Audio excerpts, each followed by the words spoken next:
everybody, it is Thursday, and having kind of a tough morning. I'm really emotional this morning. I was looking up information about thalamic strokes and what the thalamus controls or is responsible for, because nobody's even talked to us about that. Yet she has several symptoms of issues from the thalamic stroke that she had, but nobody's talking about it, like mood, behavior, depression, all that stuff in the thalamus. The thalamus is responsible for making the connection between the eyes and the brain. It's responsible for balance and a whole host of other things. And nobody's talked about it. They just keep on talking about right occipital stroke. Well, there was 2 strokes that happened, and 2 different parts of the brain that were affected. And we're only rehabbing one part of the brain. It's getting incredibly frustrating to not be listened to by the medical team. It's getting incredibly frustrating to not be listened to. I feel so unheard. And I don't understand why it's so difficult for people to understand these are the deficits that we're facing, and these are the types of rehabs and therapies that we would like to try. Why is that such an issue? I'll never understand it.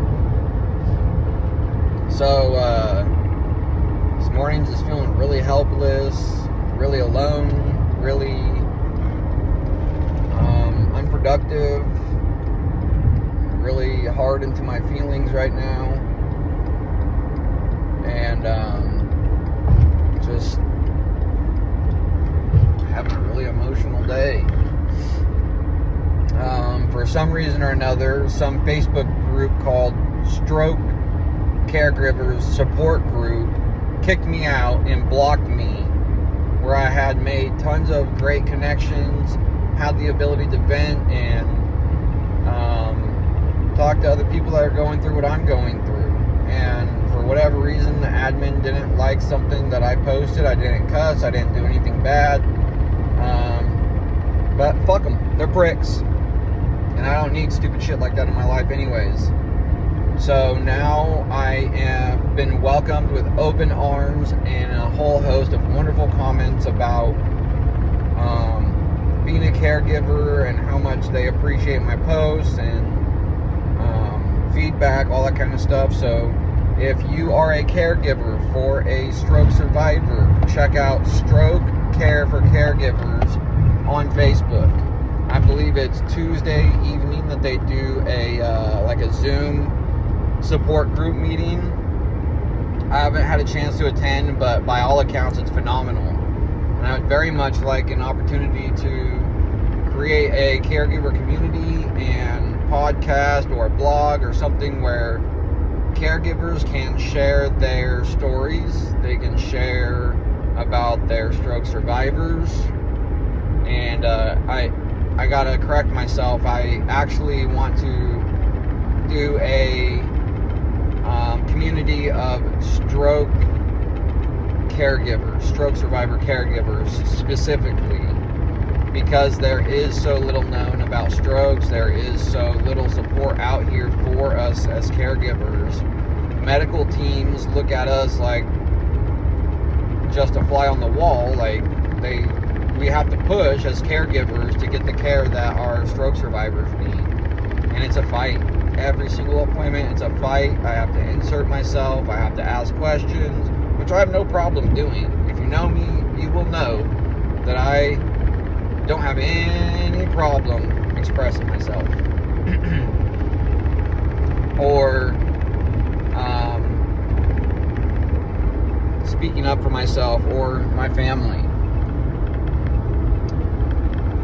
Oh man, Alexis did not get up with us this morning to help get the kids ready for school, which is an indication to me that she is really tired. She had a tough night. I had a tough night sleeping.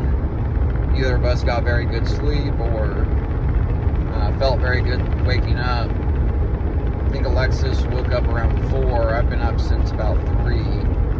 I heard her tossing and turning smoke a cigarette, and came back in to check on her, and she was back asleep. So,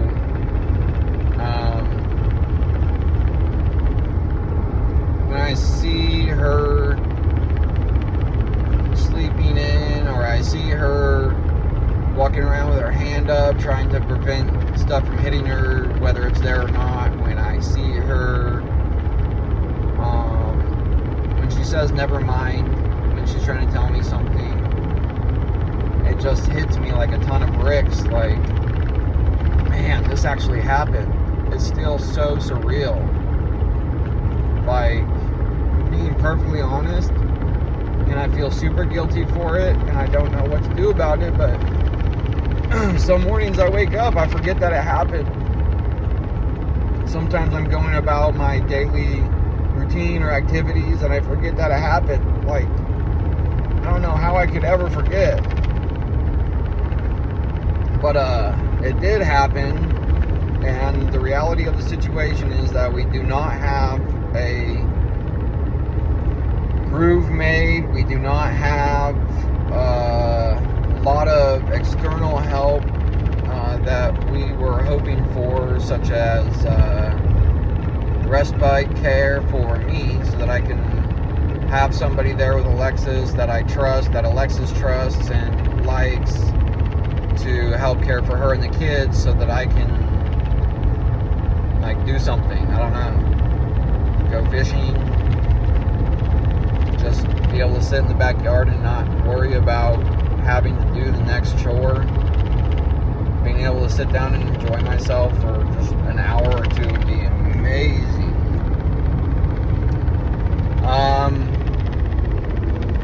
What's working for us right now is supporting each other. I'm not dumping my emotional stuff on Alexis like you normally would in a relationship, I suppose, or the relationships I've been in. But we're also finding new ways to support each other, to give each other space or room to do what we need to do. And I feel like we've been doing a really good job of not stepping on each other's toes, and just being mindful of our situation and the kids. The kids have expressed relying on me more now, and how much they appreciate all the stuff that I'm doing around the house. This morning we're going to school, and I was asking them, the two olders I took to school this morning, and I was asking them, like, how has this affected you? Like, do you understand what's happening with Mom right now? Do you have any questions? How are you doing? And things like that. Like, yeah, we basically understand it, and we're doing okay, stuff like that. But they don't understand it. Like, they don't understand the fatigue. They don't understand why Mom is so tired. They don't understand why Mom can't get them a cup of water or make them their favorite thing after she's already made a dinner for us all.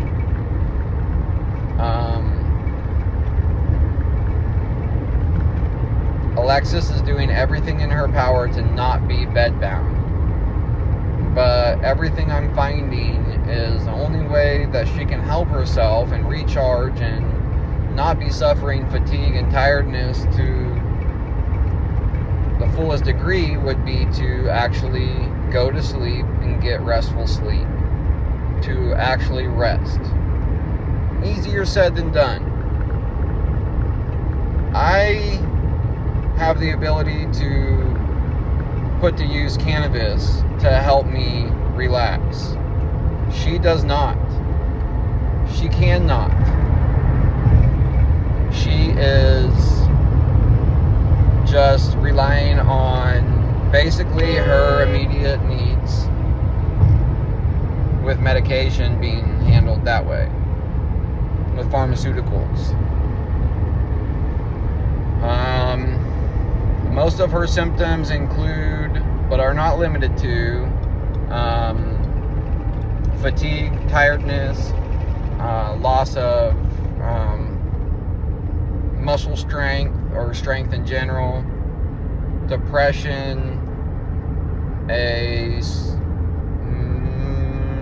minor breakout from the Remuxatab treatment, balance and coordination issues, a few speech issues and cognition issues, memory recall. People, places, and things are hard to separate, for lack of a better term, sometimes.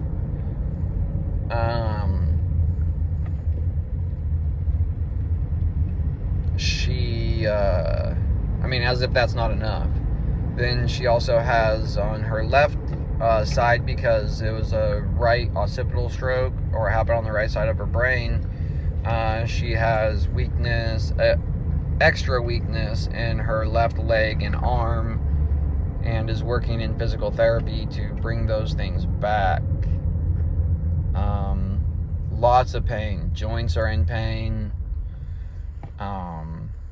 Muscles are in pain. Brain is in pain. She has not, to the best of my knowledge, had much of any relief from her headaches since even before the strokes happened.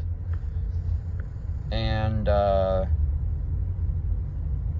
we're still figuring out the best therapies and best ways to help her.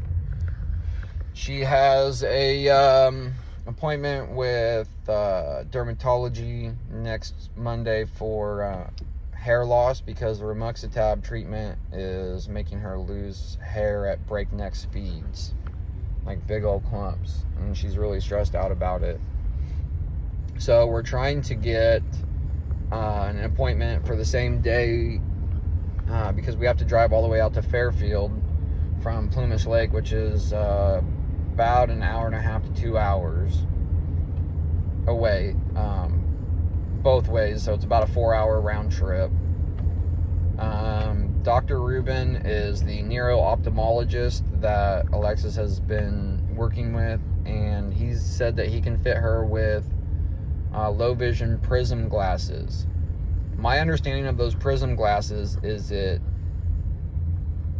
basically translates from the field of vision that has cut out, or it translates from the field of vision that you still have to the field of vision that cut out, so that it's closer to true eyesight, or it should aid her in being able to see much better and with much more ease. When I get some more information about prism glasses, I'm going to do an episode just on those, because there isn't a lot of great information out here about them. But they have been helping tons of people. They help people in macular degeneration, which is basically where my understanding of macular degeneration is, where it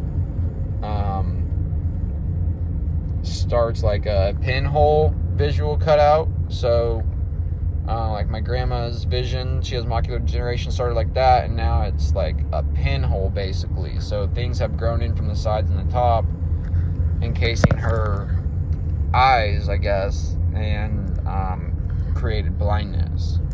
So in people with macular degeneration, they also have Charles Bonnet syndrome a lot of times, that goes undiscussed, undisclosed, all that kind of stuff, because of our terrible record with mental health in this country. So also, not for nothing, when she does talk about her Charles Bonnet, it's really jarring to people that don't understand it, or haven't taken the time to research it, or just, you don't understand it, that's fine. But if you love Alexis and you value her as a person, I don't know why you wouldn't look up Charles Bonnet syndrome. I don't know why you wouldn't look up any of the stuff that she's facing. Like, if you love your stroke survivor, part of that is researching and educating yourself and being a part of their recovery. If you're not in their lives to be a part of their recovery, you're in their way. So get out of the way.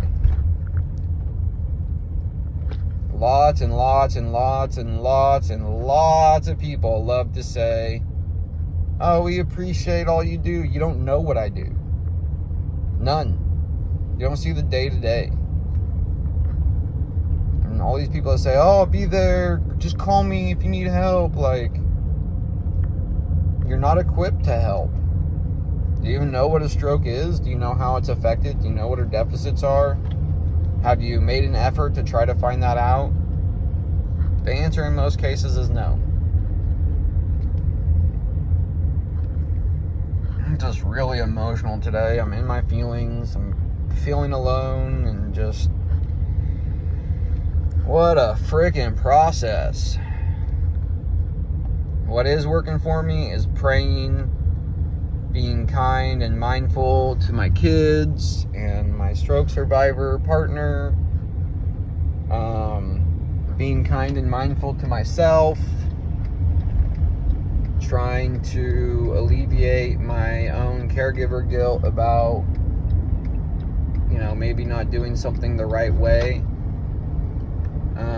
Kind of feeling guilty right now that I haven't gotten onto Recovery After Stroke podcast website, which is recoveryafterstroke.com. They have a downloadable form that's 7 questions you should ask after a stroke to your medical team.